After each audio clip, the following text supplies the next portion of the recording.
Fire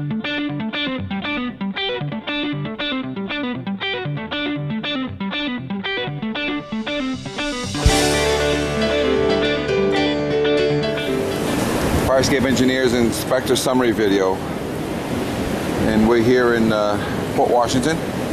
We're looking at a fire escape that had a trash fire in the dumpster nearby, and they're concerned about the structural adequacy of this fire escape. Again, all international fire codes, international building codes, and the NFPA codes, all related to fire escape. Fire escapes must be tested, and the guarantee comes from a load test. So this fire escape must be load tested, or evidence must be given to the building official, to the authority having jurisdiction, or to the fire official that the fire escape has been refurbished to avoid a load test. So the only thing you can do here is load test this fire escape. You can spot repair this fire escape and then load test it, or you can refurbish the fire escape in lieu of a load test and provide satisfactory evidence to the official, whether it be the building official or the fire code official, that the fire escape is structurally sound and has been kept painted. Biggest issue with diamond plate fire escapes is that people throw ice melt on this. They throw snow, what do you call it, salt on this, and it starts eating the fire escape. The evidence is not above, but you'll see it below. There's a lot of weep holes on this, which is great. That helps get rid of some of the water. But the primary problem is underneath. You're starting to see the water has basically eaten the clips, and the rust and the salt has eaten the clips holding every one of these treads. So these treads are no longer able to be load tested in the present time until spot repairs are done. Then you can load test it, or you can just refurbish every one of these connections, and then you can avoid the load test. So that's the first thing. I'm trying to see if there's any evidence of bending and any evidence because of the fire that came from that, and it was pretty big fire. It caught this pole on fire. So let's keep looking. From above, we have the standard 1/4-inch diamond plate. From below, I'm just looking for evidence of maintenance, and what you're finding is just a lot of excessive rust due to the fact that water has been getting into all the connections, and it has been eating all the clips down below. So every one of these has to be refurbished to avoid the load test. We can spot repair some of them, but then you're going to have to load test it anyway. Otherwise, if you fully refurbish the entire fire escape, so all original hardware, there's rust growing on that connection. There's rust growing in that connection. An example, let's get closer, blow up right there. See all that rust in there? You got to get all that out, okay? So let's go down a little bit more here, and you can see the rust that's growing all in that platform, okay? It's all the rust growing. You got to clean that all out, refurbish it. It avoids the load test. Or you can spot repair it, but then we're going to have to schedule the load test. Change out some of the connections that are questionable. Okay, see all that rust? All that rust has eaten all the connections. So I'm still trying to find on this one, which was probably the closest to the fire. What we have is a lot of severe rust. See all that rust? That's all severe rusting. Okay, severe rusting. That was prior to the fire. So all this needs to be either spot repaired with a load test or refurbished to avoid the load test. And this fire escape is a candidate for a full refurbishment because the majority of the steel is in good condition. Just a lot of the clips, a lot of the connections, they need to be refurbished. That will avoid the costly load test. Connections, again, we have growth in these connections. Those are easily cleaned and rebolted without a problem. Underneath here we found, again, platforms. They're notorious for accumulating. Look at all that. That's all eaten away. See that angle clip there? All eaten away. Okay, so that needs to be dealt with all around.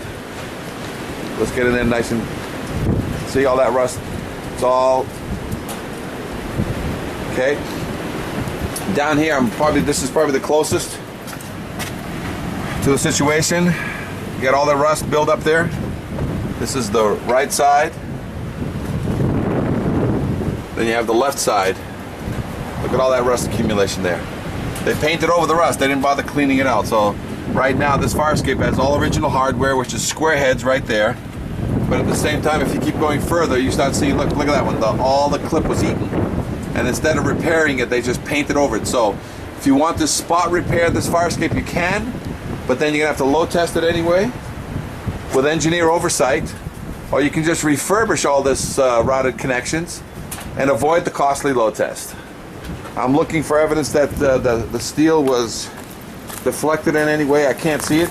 A lot of this iron that's in the ground, we're going to have to clean this up due to landscaping, and you have to either build up some cement cones around it, cement sonos around it to basically stop this from rotting in the ground, and that has to be identified prior to a load test. Otherwise, in a refurbishment, you'll get all this rust out of wherever there's rail. And let's see what this looks like underneath. Same situation. Look at all that rust there. Look how much rust, see? So this cannot be load tested in the as-is condition. Okay, so no evidence of maintenance that I can see in the lifetime of this fire escape. This fire did come over here, looks like it did some damage, but they just painted it, so nobody did anything other than do that. So they do want, this is showing the evidence, so back here to paint this thing, so maybe there is some evidence of rust happening here. So with that being said, what we're looking for is engineer oversight must be done. The owners to speak with the official. This report will require that a permit be pulled for all the repair work. This will require that through the official having jurisdiction, whether it be the fire department or the building department, they're going to want a permit pulled on this. They're going to want the engineer to provide repair guidelines and oversight of such a fire escape while it's under refurbishment, or if you spot repair it and do a full load test. That's what they're going to want here. The engineer will have to have at least 3 to 5 visits while the vendor is repairing this fire escape to verify all those and sign a fire escape confidence test in lieu of a load test. Any questions? Fire escape engineers, Inspector Meneses here. We're here in Port Washington, New York. If you have any questions, 800-649-3333.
you.